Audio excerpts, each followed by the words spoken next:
welcome to City Breaks. Welcome, in fact, to the very first episode of the very first UK series that City Breaks has ever done. And I've chosen to start with one of our really most beautiful cities, and that is the lovely, gorgeous, Georgian architecture-filled city of Bath. You may know something about Bath in a Roman context.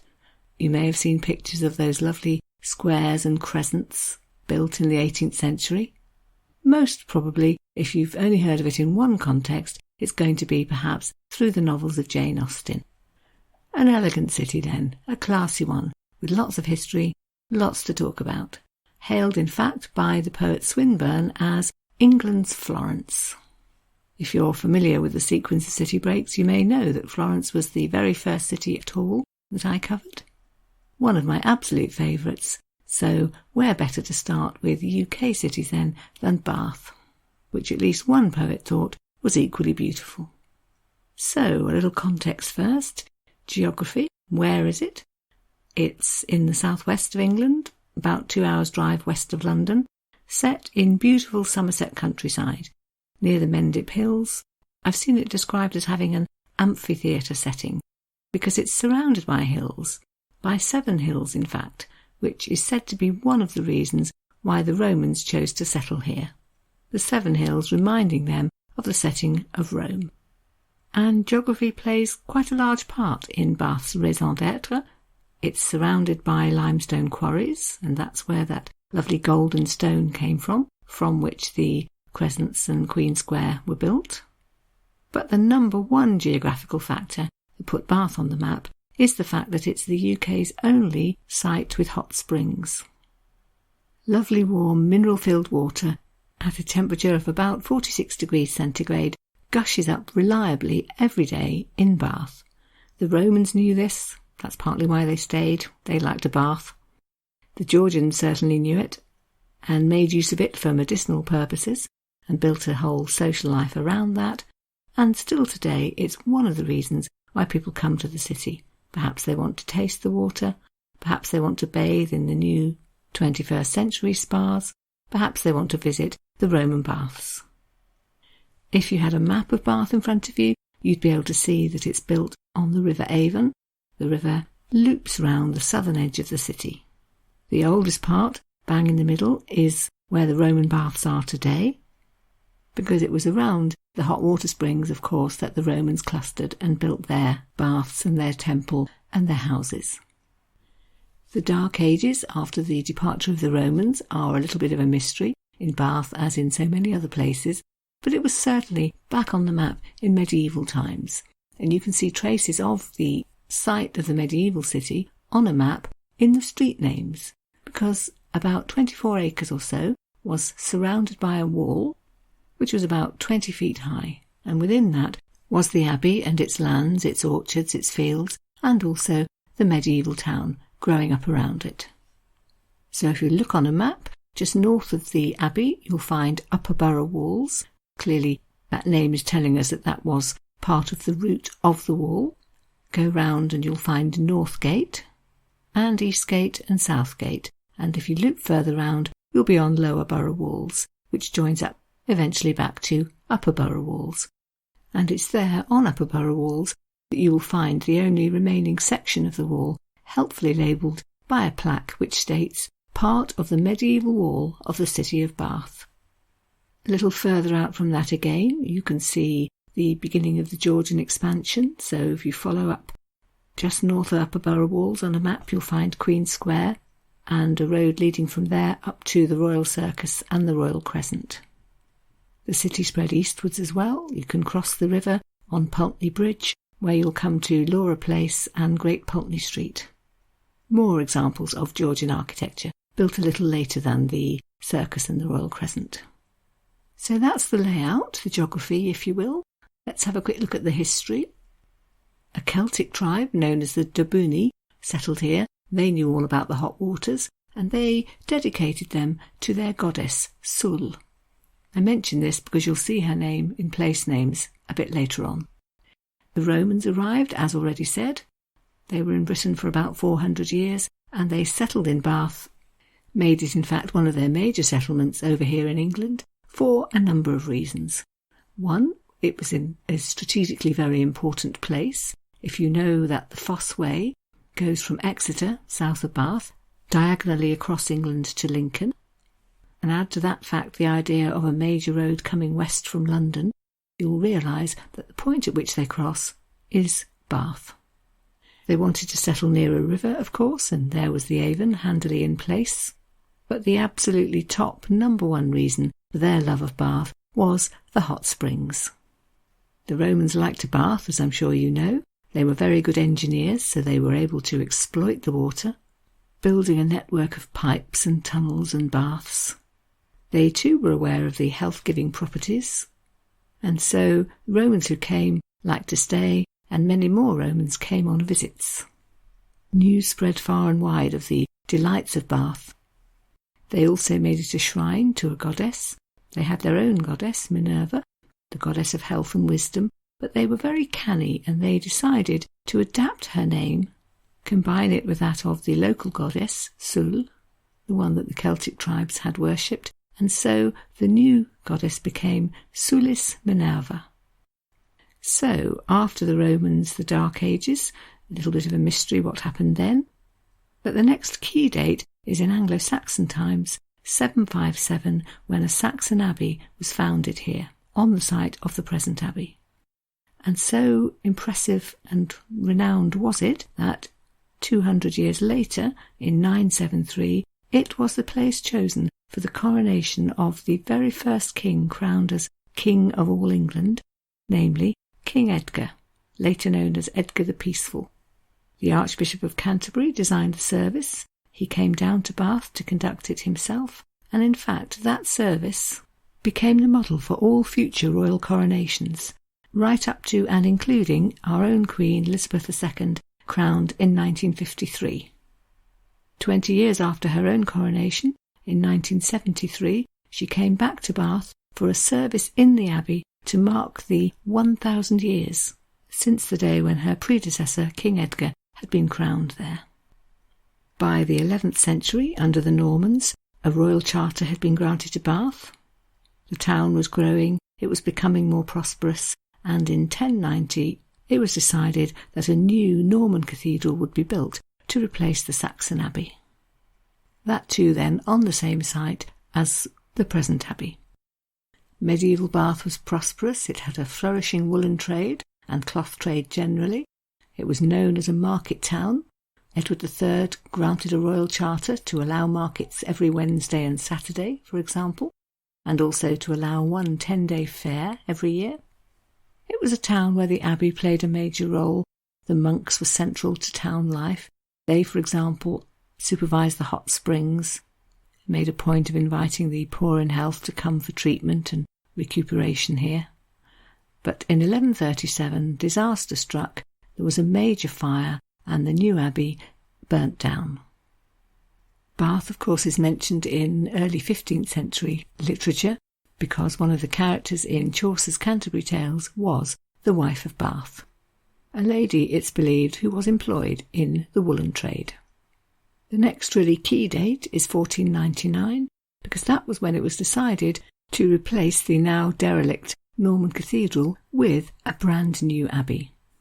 Henry VII himself sent his leading architects down to design it, architects who had already been building in Westminster Abbey and in Oxford, so absolutely the very best available. And this is the abbey which remains until today. Then comes another slightly blank period, nicely summed up by the writer G.K. Chesterton, who was writing in 1928, and put the following: Bath is a city of the Romans and of the rationalist 18th century, with something of a valley of oblivion in between. So the 18th century then, the new era, the Georgian era, when the streets for which Bath is best known began to be built. So the King's Circus, as it was called, although nowadays it's the Royal Circus, named for George II. There was supposed to be a statue of him in the middle, but I don't think that ever got done. Queen Square, that was named for his wife, Caroline of Ansbach. And a bit later then, Charlotte Street, named after George III's wife. So the look of Bath was changing, and its reputation was growing. In fact, during the 18th century, Bath was the most important town in England after London. All kinds of famous visitors came here, a stream of royalty, politicians, William Pitt the Elder, for example, people like Clive of India. Nelson recuperated here after he lost his arm. Famous writers and painters, Gainsborough, for example. It was really, in short, the place to be. There are a number of names associated with Bath right up to today of people who were very instrumental in this new phase of the city's history.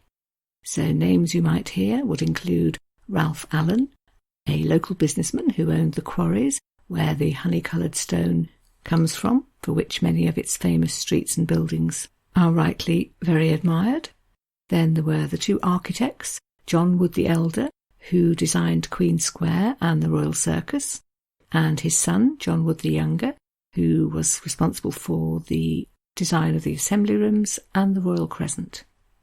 Another name you'll hear a lot is Beau Nash, a strange and rather ebullient man. He had a title, I think it was Master of Ceremonies. He used to preside at the pump rooms and welcome guests and see that everything was running smoothly. But he was one of those people you may have come across at work or somewhere who liked to aggrandise his own role, make himself much more important, make himself, in fact, in the end, indispensable. He devised a set of rules called the Polite Society, which governed all sorts of things, what you could wear to various events, when they would happen, no dancing after 11 o'clock, for example. He took it upon himself to vet newcomers as they arrived, and decide whether it was or wasn't fitting that they should be invited to various social events. So, Beau Nash, remember that name. So, this is very much the heyday of Bath then, the 18th century, when people were coming down for the season. What were they doing? Taking the waters at the pump room, bathing perhaps in the Roman baths, having treatments at the Royal Mineral Water Hospital, and lots of socialising. So a bit of walking about on North and South Parade, designed specifically so that you could walk up and down and see and be seen. A spot of shopping in places like Milsom Street, church attendance very possibly, and lots of evening entertainments, dinner parties, visits to concerts and to the theatre, plenty of balls and dances, a bit of a tradition for public breakfasts. All of this summarised by writers such as Dickens. The characters in Pickwick Papers went to Bath for several chapters, and of course, known to most of us through the novels of Jane Austen. I think most of her novels mention Bath, but two of them, Northanger Abbey and Persuasion, have large chunks of the action set there. And Jane Austen also left a lot of letters behind, from which we can also glean some of her opinions about Bath. More of that later. But, as is the way with things, all of this eventually went into a gradual decline. Other cities became more popular. Brighton, for example. People began to think that maybe sea bathing was the thing. So Brighton was popular, so was Weymouth. And Bath gradually fell out of favour. But just before we move on, here's an extract which summarises what it was like in its heyday, written in 1766 by one Christopher Anstey, who contributed a poem to a publication called The New Bath Guide, and here's a little extract from it. Fine balls and fine concerts, fine buildings and springs, fine walks and fine views, and 1,000 fine things, not to mention the sweet situation and air. What place, my dear mother, with Bath can compare? So, the 19th century, the Victorians, Bath was a little more sedate in those days, I think. There were some major new building projects. The Abbey was restored. Kennet and Avon Canal was built, making Bath much more of a transport hub. And then in the middle of the century, the railway arrived, linking Bath to Bristol and to London. So all of that promoted trade. Queen Victoria came to visit when she was only 11. A park was to be opened named after her, the Victoria Park. She didn't like Bath very much, in fact, and she said so and never came back. But Bath remained loyal to her, so a few years later, to mark her coming of age, An obelisk was erected in the park, still there today, and right at the end of her reign, in 1900, the Victoria Art Gallery was opened, and a statue of her sited outside it, a gift from the women of Bath. In World War I, Bath's MP, Lord Alexander Thynne, was killed. He's remembered in Bath Abbey. And in World War II, disaster struck. The city was bombed by 80 Luftwaffe planes. Over 400 people were killed. The assembly rooms were burnt out. The Royal Crescent, the Circus, Queen Square were all hit, although fortunately the Abbey was spared. But a visitor at the time commented, quote, "The beauty of Bath has gone. They came and bombed the loveliest parts." But it's a testament to the success of the repairs in the after-war years that in the 1980s Bath was declared a World Heritage Site. 2/3 of the city is a conservation area, the largest one in Britain, and 6,000 buildings in the city are listed as having structural or historical significance. The Roman baths were closed in about 1980, but they too were reopened, renovated, and with a sparkling new museum all about the Roman heritage of the city. And in 2005, thanks to a Millennium Grant, the 21st century version of the Roman baths was opened, Thermae Bath Spa, the only place in the UK where you can swim in natural thermal water, alongside 21st century spa treatments, a lovely rooftop pool where you can swim and have views over the city and the 7 hills surrounding it, which was so beloved of the Romans. So then, Bath is a city with a very fascinating history, the city of the Romans, a fashionable resort in Georgian times, the city of Jane Austen, and of the elegant manners promoted by Beau Nash. It's a city where theatre and music are important. Its theatre was the first theatre outside London to be named a Royal Theatre. It's the stage for which Sheridan wrote. He set his play The Rivals here in Bath, for example. It's also the stage on which Sarah Siddons, the famous 19th century actress, became so popular before she moved off to London to star at Drury Lane. The world's oldest music ensemble still plays in the Pump Room. And in a more modern version, it's also a city where busking's very popular. Auditions are held. There are rules about standards and content. There are rules about no busking on Sunday morning and keeping things to a minimum during other services at the Abbey. And it's very much a city with lovely parks and gardens. Going back to Georgian times, the promenade days, when people with perhaps not all that much to do between treatments and visits to the baths like to walk about and be seen. So you've got parade gardens right in the city centre, and just a few minutes' walk from that is Sydney Gardens, which in the 18th century was a renowned pleasure garden, somewhere for walks and concerts and firework displays attended on occasion by Jane Austen, for picnics, for meals, for socialising generally. From the 19th century there's Victoria Park, with lots of different aspects, the botanical gardens, a bandstand, a massive and very popular children's play area, and leading as it does directly to the Royal Crescent, one of your classier parks. It's a city where fashion and shopping play quite a role, dating back perhaps to its days as a market town in the medieval period, and to its role as a centre of clothing.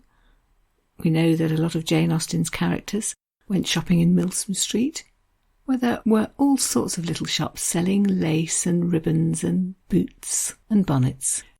And still today, Bath is a popular place for shopping, being full of quirky, one-off shops, quite the antidote to most modern high streets. If you go exploring in the little passageways just north of the Abbey, you'll be surprised at how many different shops that you won't find anywhere else are there. And the city's link to fashion is also maintained because it's the site of the Bath Fashion Museum, where, yes, you can see dresses and bonnets from the Georgian era, and indeed from before that, but where, too, things are kept bang up to date. Every year a leading designer or fashion journalist is asked to choose one outfit which represents that year, and which is added to the growing collection of outfits from the early 1960s. So, to summarise then, Bath is just a really generally classy city. Elegant, beautiful, and very English. In his lovely little cartoon book, Discovering Bath, with lots of line drawings of all the city's famous sights, Paul Snowdon commented, quote, "Tea and Bath buns in the pump room is still one of England's great civilised things to do." Yes, quite. OK, so the series to come then. There are going to be 13 more episodes. I'm going to start with a bit of a historical take, so episode 2 will be on the Roman baths. Let's find out a bit more about what they looked like and hear some descriptions of what went on there. Then in episode 3, I'm going to think about medieval Bath in an episode called In and Around the Abbey.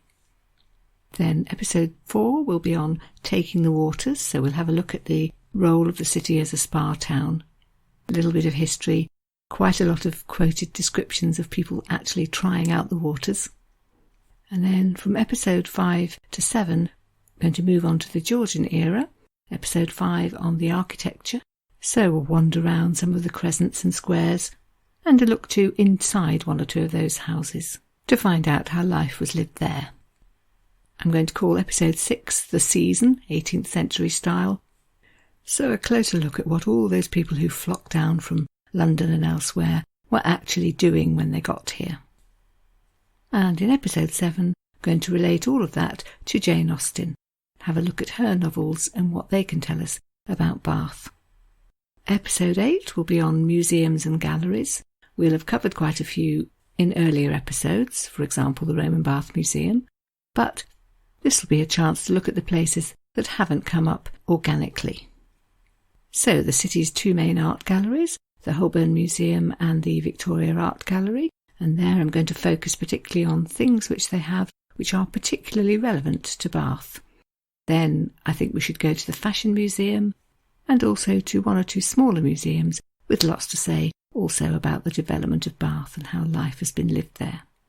Episode 9 is going to be called Parks and Walks, a chance to look at some of what happened in places like Sydney Gardens, Parade Gardens and Victoria Park, a chance also to recommend 1 or 2 walks around the city centre if you fancy doing your own thing rather than joining a guided tour, and section 2 on something called the Bath Skyline Walk, which is a slightly more energetic but very lovely way to see the city. Episode 10 is going to be about the theatre, so the history of the Theatre Royal in Bath and its predecessors, and something about some of the plays which Bath audiences have enjoyed over the centuries. Episode 11 is going to be called a Bath Anthology, a chance for a selection of readings, some literary, some from travel writers, some historical, which just add to a rounded picture of the city, but for which room wasn't found in earlier episodes. And then the final 3 episodes are going to focus on easy days out from Bath, things that you might want to go and visit within an hour's travel from the city, and which have proved popular with many others. So the little village of Laycock, one of those hugely picturesque English villages which in fact has got a new role these days as a popular site for filming period films. And then a trip to the cathedral city of Wells, England's smallest city, glorious cathedral, lovely Bishop's Palace, also actually quite a popular film set. And finally, a trip to Glastonbury, which you may know as the site of an abbey, you may know as the place where Glastonbury Tor is. Perhaps you're more familiar with its reputation as a rather alternative town, or maybe your only connection is via the Glastonbury Festival. Lots to see and do there, and I think that will make for an interesting episode to just finish off the series on Bath and its surroundings. So I hope you're looking forward to all of that. I hope very much that you'll be joining me next week when we'll have episode 2 and visit the Roman baths. Until then, just like to thank you very much for listening and to sign off. In English, in fact. We have no foreign languages working here, unless of course I could work out the Latin for goodbye. May work on that between now and next week. Anyway, thanks very much and goodbye.